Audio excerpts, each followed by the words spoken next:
மாமல்லபுரம் அருகே திருவிடந்தையில் நடைபெறும் பாமக சித்திரை முழுநிலவு மாநாட்டையொட்டி பல்லாயிரக்கணக்கானோர் திரண்டுள்ளார்கள்.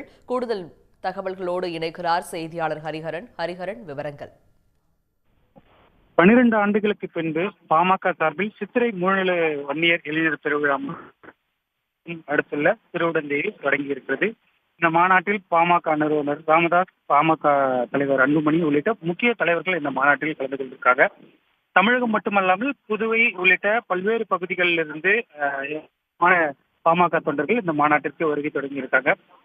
12 ஆண்டுகளுக்கு பின்பு பாமக சார்பில் சித்திரை முழுநிலவு வன்னியர் இளைஞர் பெருவிழா மாநாடு நடைபெறக்கூடிய நிலையில 100 ஏக்கர் பரப்பளவில் மாநாட்டுகள் அமைக்கப்பட்டிருக்கக்கூடிய நிலையில 1,80,000 பேர் அமரும் வகையில இந்த மாநாடு இருக்கு அமைக்கப்பட்டிருக்கு. ஏராளமான தொண்டர்கள் தொடர்ச்சியாக வர தொடங்கி இருக்கிறாங்க.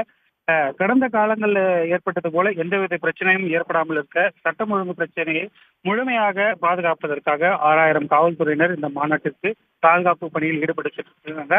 இந்த மாநாட்டுக்கு வரக்கூடிய தொண்டர்கள் பேருந்துகளில் மேற்பகுதியில் நின்று ஒரு ஆபத்தான பயணத்தை மேற்கொண்டிருந்தாலும் அவற்றையெல்லாம் முறைப்படுத்தி காவல்துறையினர் அவர்களை மாநாட்டு திடலுக்கு அனுப்பி வைக்கும் வகையில ஏற்பாடுகள் செய்யப்பட்டிருக்கு.